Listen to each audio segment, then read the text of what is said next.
Praise the Lord. सबको जय मसीह की। मेरा नाम मीना पवार है और मैं लालड़ू की रहने वाली हूँ।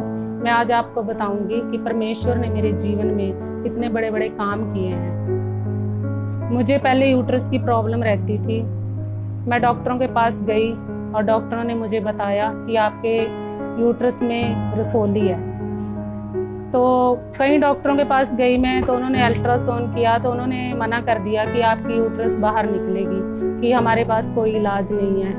तब मैं बीमार भी बहुत ज़्यादा रहने लगी और मुझे पीरियड्स भी ठीक नहीं आते थे, माहवारी ठीक से नहीं आती थी, कभी ज़्यादा आती थी कभी कम आती थी मुझे। तब मुझे किसी ने चर्च के बारे में बताया। लालड़ू में चर्च है, उसमें हमारे अपोस्टर जी का नाम है संदीप कुमार प्रोचिया। मैं वहाँ पे गई और वहाँ पे उन्होंने मेरे लिए प्रार्थनाएं की। तब जैसे ही उन्होंने प्रार्थनाएं की, मैं लगातार चर्च में जाती रही, प्रार्थनाएं होती रही। तब एक दिन ऐसा हुआ कि मेरी जो रसोली थी वो वहीं पे फूट गई, चर्च में ही। और मैं घर से 10-15 मिनट का रास्ता है मेरे घर से। तब मैं वहाँ से चर्च में से आई तो मेरी वो रसोली फूट चुकी थी। परमेश्वर ने मुझे इस बीमारी से आज़ाद किया। मैं परमेश्वर का धन्यवाद करना चाहती हूँ।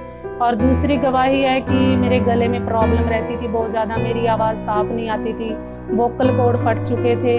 डॉक्टरों ने मना कर दिया था कि आपके वोकल कॉर्ड फटे हुए हैं और अगर आप ज़्यादा बोलोगे तो आपकी आवाज़ भी जाती रहेगी।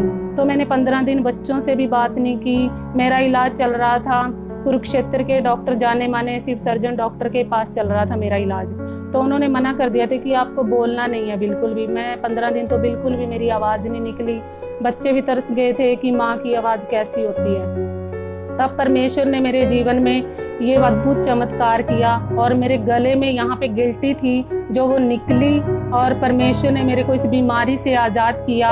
और मेरे अपोस्टर जी ने मेरे लिए दिन रात प्रार्थनाएं की और मैं अब ठीक हूँ, बिल्कुल ठीक हूँ। मेरे गले में कोई प्रॉब्लम नहीं है। मेरी जो दो आवाज़ें आती थी, अब मेरी आवाज़ बिल्कुल क्लियर आ रही है, आप सुन सकते हो। सबको जय मसीह की।